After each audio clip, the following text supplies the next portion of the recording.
even if you've done everything in your power, even if it's a loan financing issue, you will not get that due diligence money back. Due diligence and earnest money are both two deposits that you are going to need to expect to pay the seller when you're in the market of resale. Due diligence and earnest money. What is the difference? What is that, Jenita? What are you talking about?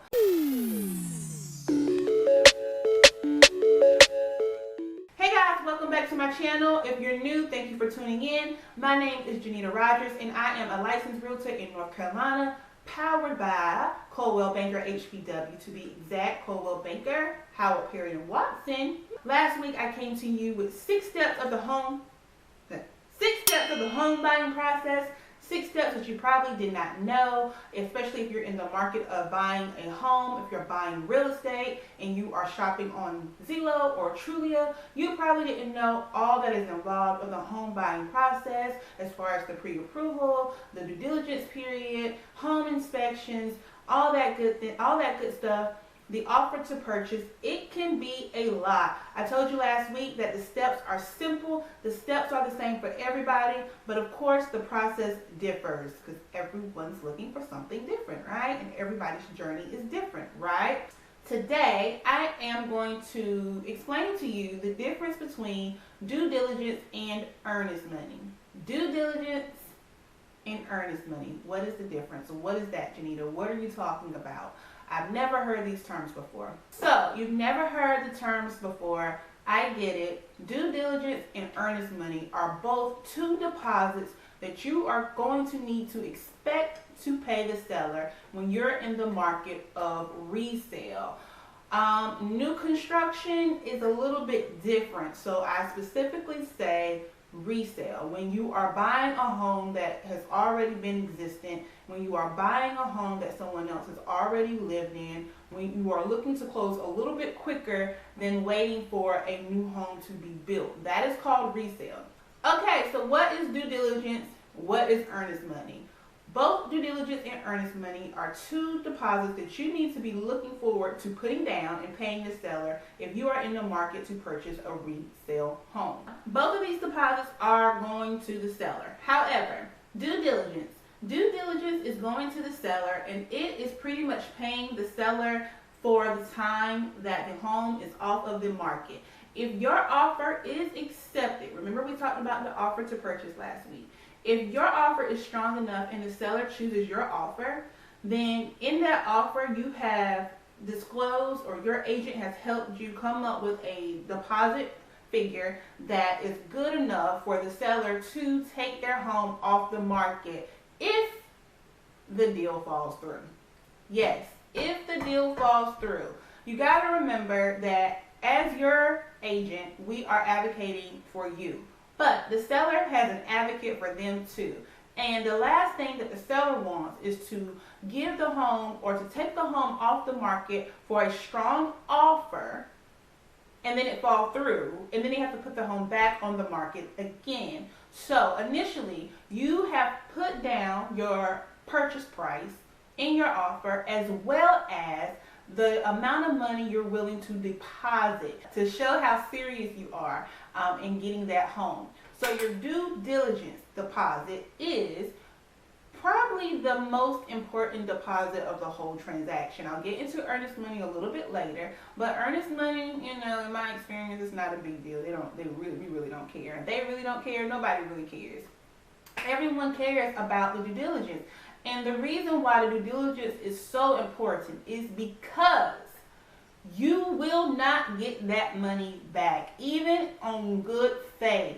Even if you've done everything in your power, even if it's a loan financing issue, you will not get that due diligence money back. So it is very important that up front we are talking seriously, that we are pre-approved, and that we are serious just in general about the home that we're putting this offer on. Both deposits count towards your ending purchase price.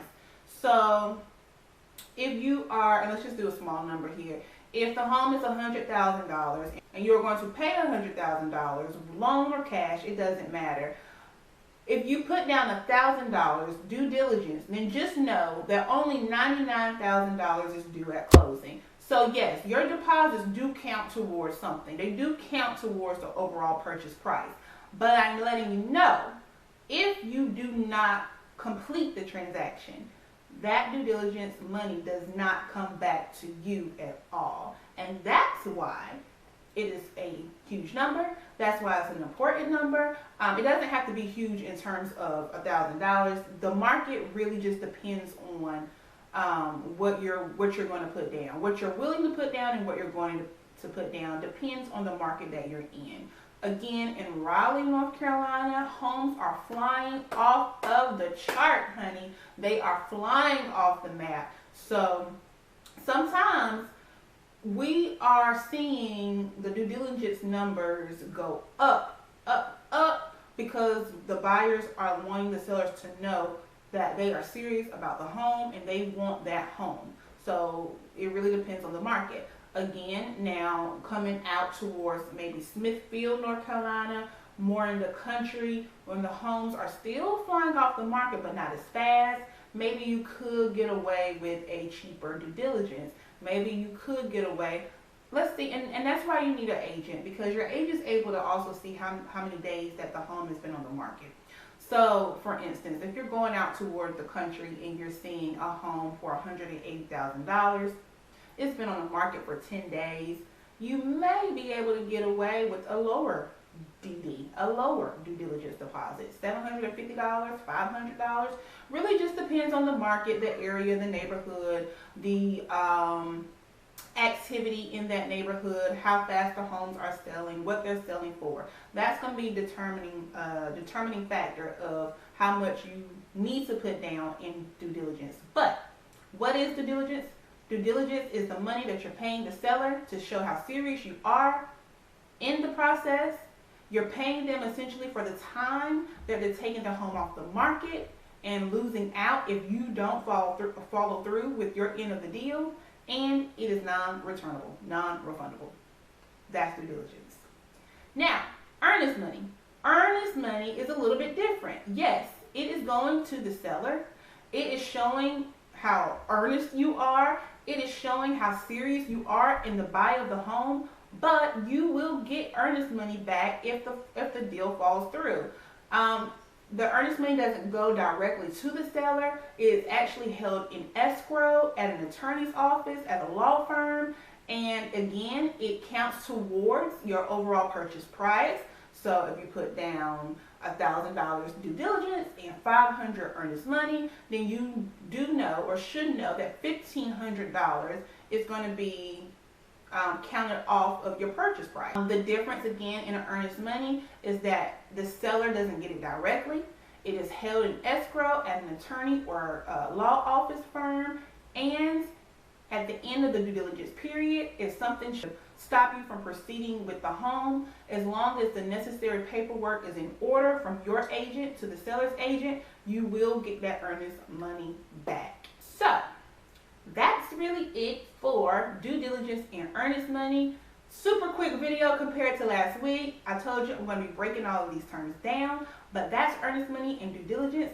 I hope that helps. If you have any questions, any other questions about due diligence and earnest money, leave a comment down below. If you are looking to purchase in North Carolina or you just have overall questions about real estate, leave a comment down below. I thank you for tuning in to this video, and I will see you next week for another topic on the home buying process, on home buying